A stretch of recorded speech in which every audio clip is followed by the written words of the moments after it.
The email came at 9:13 a.m. unannounced, and without context, Eleanor Blake opened it, while sipping her usual black coffee. No sugar, no milk.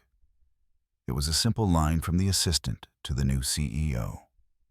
Zachary Cole.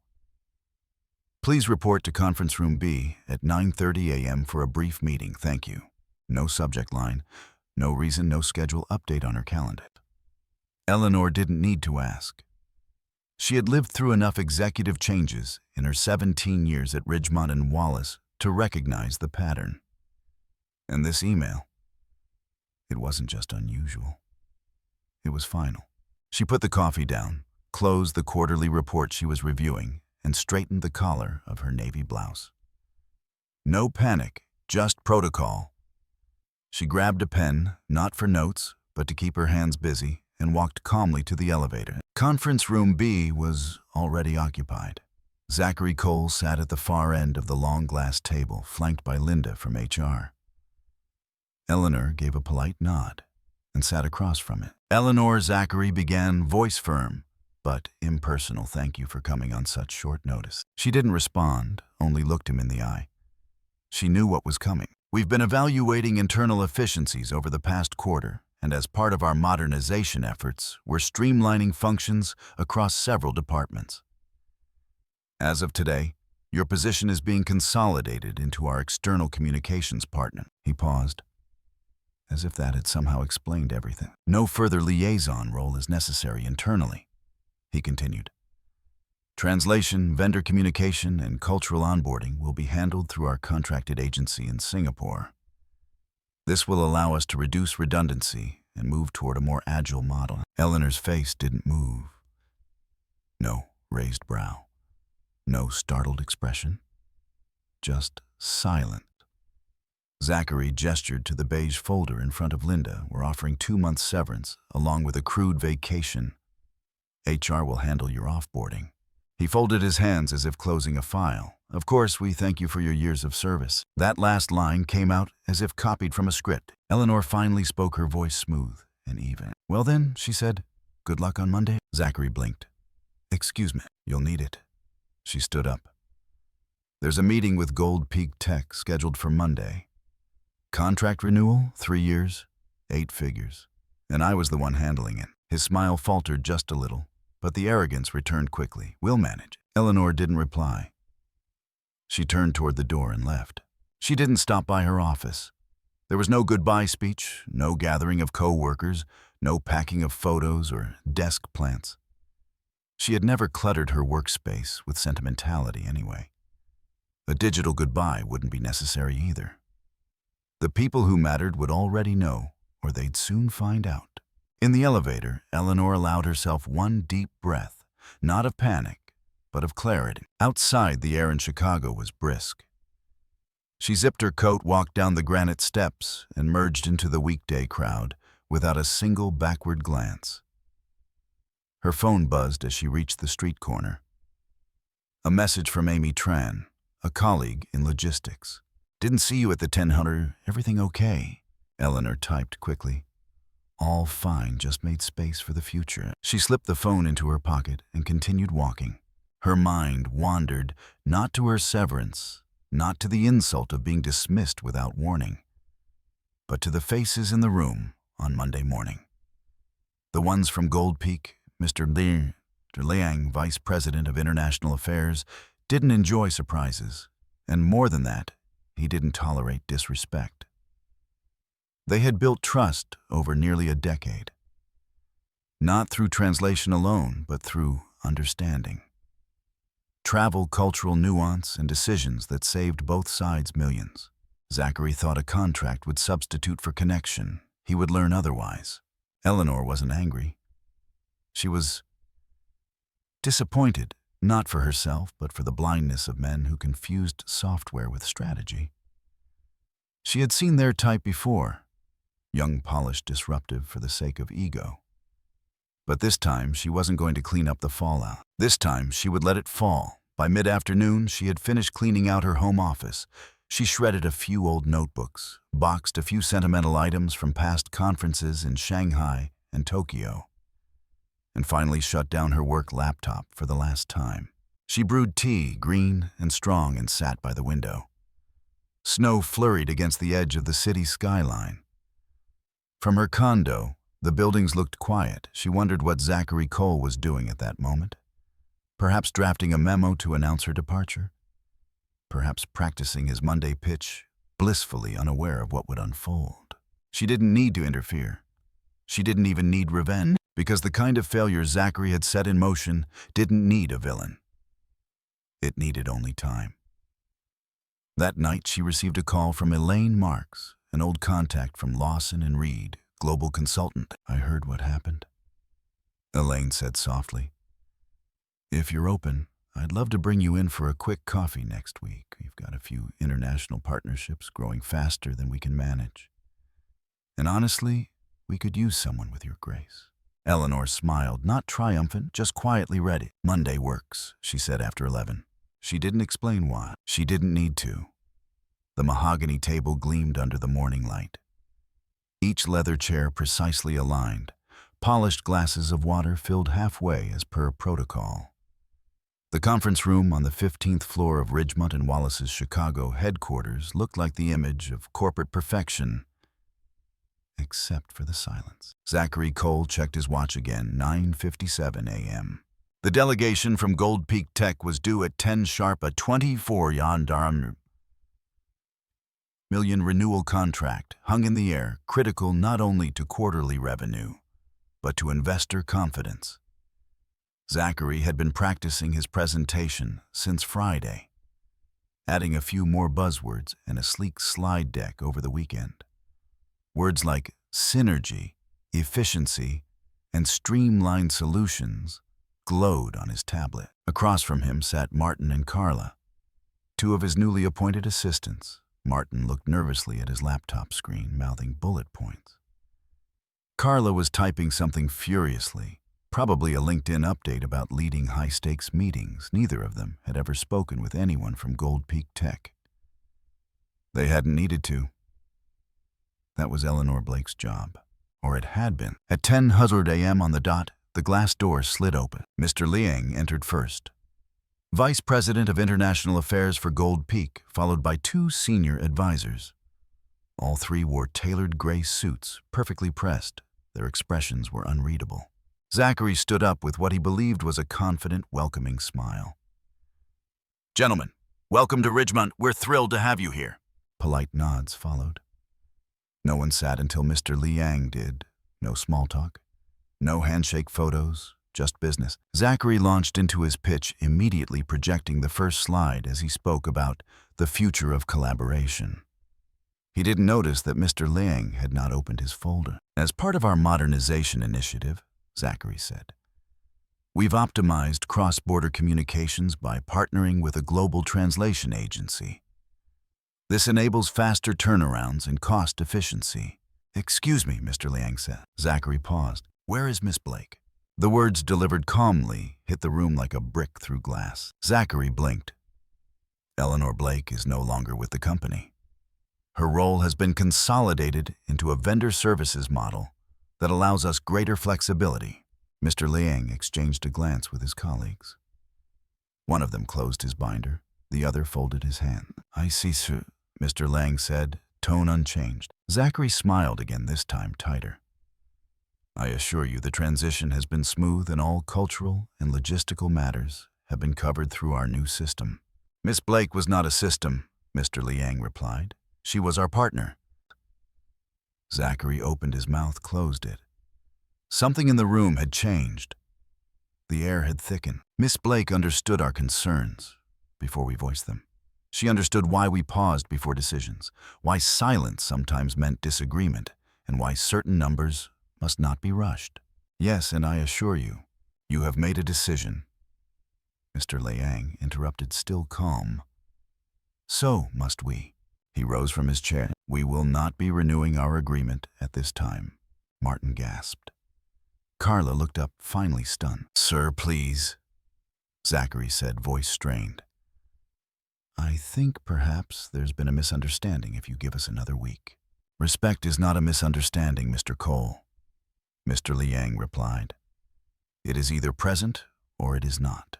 And then they left. The door hissed shut behind them, a soft click echoing louder than Zachary could bear. He didn't move, neither did Martin. Carla quietly closed her laptop. The silence that followed wasn't empty. It was full of realization. By 2 p.m., news had spread across the building. The Gold Peak contract, one of Ridgemont's largest, was gone. Word leaked to the finance team first, then the legal department, then to the executive suite. By 4 p.m., the CFO had scheduled an emergency call with the board. Zachary was alone in his office, staring at the wall. He hadn't touched his lunch. He hadn't blinked in what felt like hours. A printed version of his presentation still sat on his desk, untouched since the morning. His phone buzzed. He stared at it for several seconds before picking it up. Call log. Outgoing to Eleanor Blake. He didn't expect her to answer, but the line didn't ring long. Hello. Hi, Eleanor, I think we should talk. There was a pause. Eleanor looked at the screen as his voice filtered through. She sat in her living room, a fresh cup of tea in hand, the early snow dusting the window ledge. She didn't speak for a long moment. Zachary, she said calmly, you sound surprised. Look, I think we might have moved too fast. The Gold Peak meeting, things didn't go as expected. They specifically asked for you. And what did you tell them? I told them we had optimized, that we had a new structure in place. She almost chuckled. And what did they say to that? They left no contract, no negotiation, nothing. Eleanor took a slow sip of tea. The silence between them stretched. Eleanor, we need to find a way forward. Maybe you could come in as a consultant? It doesn't have to be permanent, just enough to smooth things over. She stood up, walked to the window. Below, the city carried on as if millions hadn't just vanished from Zachary's pipeline. I'll think about it, she said. Really? Yes, she answered, turning from the window. But not on your terms. And she hung up. That night, as Ridgemont and Wallace sat in stunned damage control, Eleanor opened her email inbox. A new message had arrived from Lawson and Ree. Subject: formal offer. She clicked it open and smiled. The wind outside shifted, and Monday at last was over. It was a Tuesday morning draped in early spring sunlight, and Eleanor Blake had just finished her second client briefing of the day when her assistant knocked twice on the door and peeked in. There's someone here to see you. No appointment? She said, a trace of discomfort in her voice. It's Zachary Cole. Eleanor didn't look up immediately. She had expected this moment, though, perhaps not this soon. She calmly closed her notebook, removed her glasses, and nodded. Send him in. Zachary Cole walked in the way men walk when they're trying to act like they're still in control. Crisp suit, tight jaw, eyes darting slightly too fast. He extended a hand with a smile that didn't quite reach his eyes. Eleanor, he said, you look well. She took his hand, shook it briefly, then gestured toward the chair across from her desk. Sit. He did. The silence lingered a moment longer than comfortable Eleanor allowed it. She wanted him to feel the imbalance. The last time they had sat face to face, she had been on the defensive. Today she was not. Zachary cleared his throat. I'll get straight to the point. I think perhaps we made some miscalculations. Eleanor tilted her head, feigning curiosity. The leadership team, he said quickly. Myself included. The transition was fast. We were trying to modernize some processes, and in doing so, I think we underestimated some roles. You fired me, Zachary, without warning. You said my position was redundant. He winced slightly but pushed on. Yes, and in hindsight, that may have been premature. She folded her hands.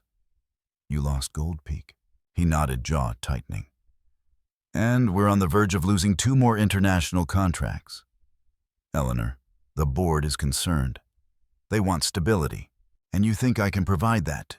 I know you can. Look, I'm not here to rehash the past. I'm here with an offer. We'd like you to return, not in your old role per se, but as a strategic advisor. Short-term, discreet. Help us rebuild some of the relationships. Discreet, she repeated. Meaning no formal title, no reinstatement, no public acknowledgement that you were wrong. He leaned forward slightly, as if to offer sincerity. Titles aren't important. Outcomes are.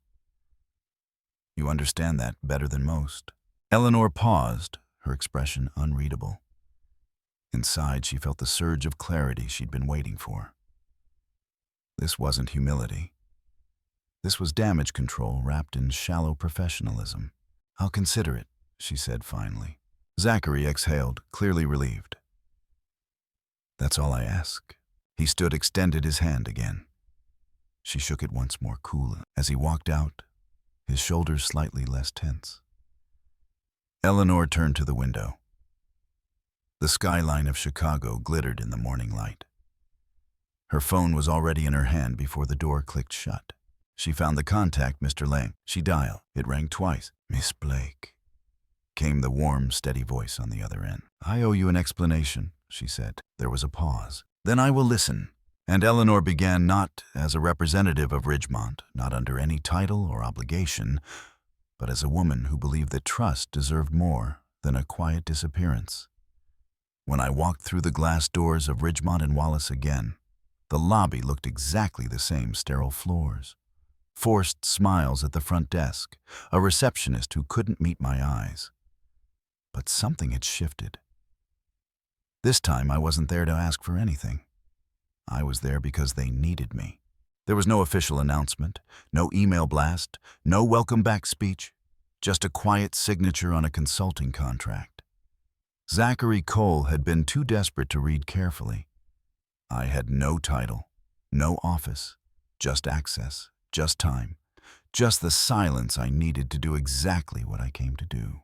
They placed me in a temporary glass cubicle between marketing and strategy. A message, I suppose, that I was neither here nor truly welcomed. But the transparency of the walls suited me. Everyone could see I was back. No one knew what I was doing. Perfect. By noon, I had full access to the client relationship database. By mid-afternoon, I was quietly scheduling meetings, not through corporate channels, but through the numbers stored in the contacts of my personal phone numbers I'd never shared with anyone in the company. Numbers that had been earned over 17 years of trust. Dinners, missed birthdays, early morning calls, and late-night negotiations. The first was Mr. Liang. I didn't contact him through email. I called him directly, speaking in Mandarin. Respectful, deliberate. I apologized for my sudden departure, explained without blame what had happened. He listened in silence. And when I finished, he simply said, "Perhaps it is time we consider new partners." I didn't need to ask. I already knew the door was opening. Not to Ridgemont, but to something better. Back at Ridgemont, Zachary was unraveling. The moment I returned, he tried to reassert control. He asked for daily updates, requested to be CC'd on everything. He reminded me that my role was temporary. I nodded, took notes, and sent him exactly what he asked for, nothing more. What he didn't see were the quiet conversations taking place over coffee, with longtime partners, or the messages I was receiving from former clients. "Are you back? Can we talk?" By Thursday, the CFO had emailed me directly. Not Zachary, me. He wanted to understand the depth of the relationship damage, wanted my advice on how to contain the spread, but I wasn't there to contain it. I was there to redirect it. That Friday afternoon, as the rain whispered against the windows, I received an email from two former Ridgemont partners. Separate companies, both had once worked through me, both had heard I was consulting again.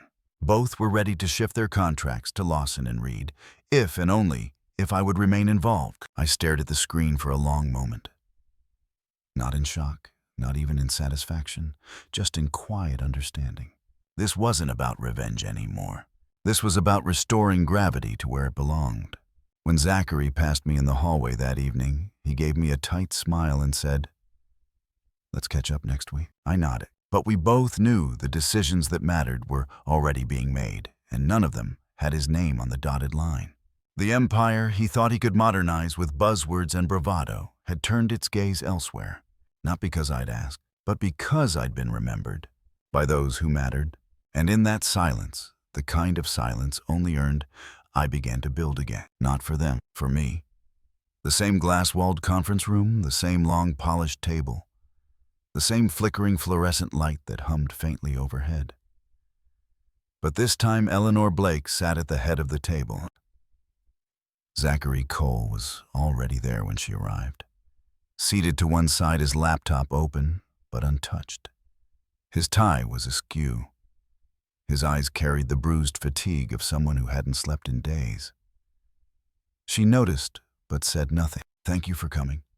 He began, trying to sound composed. Eleanor simply looked at him, fingers lightly folded in front of her. She didn't nod, didn't speak, let the silence stretch until it unsettled him. He cleared his throat. "As you know, the situation has deteriorated. We're under a lot of scrutiny. The Gold Peak fallout. The other clients pulling back, internal morale. Look, we need clarity. We need stability." She still said nothing. Zachary continued, forcing a smile. "I think if we work together quietly, of course you could help steer us back." Still no reaction. "I'm not here to advise you," Eleanor said at last, her voice calm but firm. "I'm here to end this." Zachary blinked. "And what?" She reached into her bag and pulled out a single printed page, an anonymized, time-stamped summary of every internal transition since her dismissal. Client movements, escalation chains, executive reshuffling. A complete map of the collapse. "You fired the wrong person," she said. "Then you blamed the consequences on everyone but yourself." "Come on, Eleanor. Don't make this personal." He said, his tone slipping. "Oh, but you did," she replied, standing slowly. "The day you erased 17 years of work with a template email and a 2-minute meeting. The day you replaced lived experience with a bullet point." Zachary stood too now, hands tightening. "I didn't know what you handled." "No, you didn't care to learn." She turned to the board members in the room, 2 of whom had remained unusually silent during the exchange. "You wanted numbers," she said. Gold Peak was a $24 million relationship built on cultural fluency and human trust. That relationship is now at Lawson and Reed, as are Dyna Trade and Selway Holdings, and more may follow. One of the board members, Ms. Jameson, spoke up now. "We've seen the shifts, and we're evaluating next steps." Zachary glanced between them, his face pale. "You're siding with her?" "No," Eleanor said before anyone else could. "They're siding with reality." She gathered her bag. "I didn't come back to rescue you, Zachary. I came to show you exactly who dismantled your little empire." Then she walked out. No dramatic pause, no second glance. Just the same calm, measured stride she had always walked with. By the time she reached the lobby, her phone buzzed. "Unknown number," she answered. "Ms. Blake. This is Matthew Kane, VP at Ardent Global. We've been following the Ridgemont situation closely, and your role in its resolution." She didn't respond, just listened. "We're expanding in Asia Pacific. We need someone with your instincts to lead international strategy, not as a consultant. Full executive authority." Eleanor stepped outside as rain began to fall over the Chicago skyline. Her heels echoed across the wet pavement. "I'm listening," she said. That night, in the quiet of her apartment, Eleanor opened the windows wide. The rain was soft, persistent, a kind of cleansing hum. She stood by the frame with a cup of tea, eyes scanning the city that once seemed so vast and indifferent. For 17 years, she had been told she was support staff, that her value couldn't be measured, that trust was replaceable. But when the systems collapsed, it wasn't noise or protest that changed everything. It was absence. And when she returned, it wasn't for applause. It was for clarity. They had demanded silence. What they didn't know was that silence remembered, and eventually silence returned with precision. In the end, Eleanor Blake didn't raise her voice. She didn't fight back with anger. She let truth, trust, and time do the talking. This wasn't just a story about corporate revenge. It was about quiet strength, the kind that doesn't need to shout to be heard. Eleanor was never just a translator, never just a name on an org chart. She was the bridge. And when the bridge was burned, they learned the hard way what was truly holding the company together. Zachary never learned that leadership isn't about titles. It's about listening. And respect can't be bought with severance packages or last-minute deals. It's built over years through nuance, trust, and understanding things that can't be measured in spreadsheets. To me, this story is a powerful reminder. Silence isn't weakness, preparation isn't arrogance, and loyalty, when dismissed, can become the sharpest lesson of all. So if you've ever been overlooked, underestimated, or erased by someone who never took the time to understand your worth, take heart. Sometimes the best revenge is showing the world what happens when you finally step into your full power. Thank you for watching. If this story resonated with you, don't forget to hit like, leave a comment with your thoughts or experiences, and subscribe to our channel for more real-life inspired lessons in resilience, justice, and redemption. Your voice matters, and every story shared helps someone else feel seen.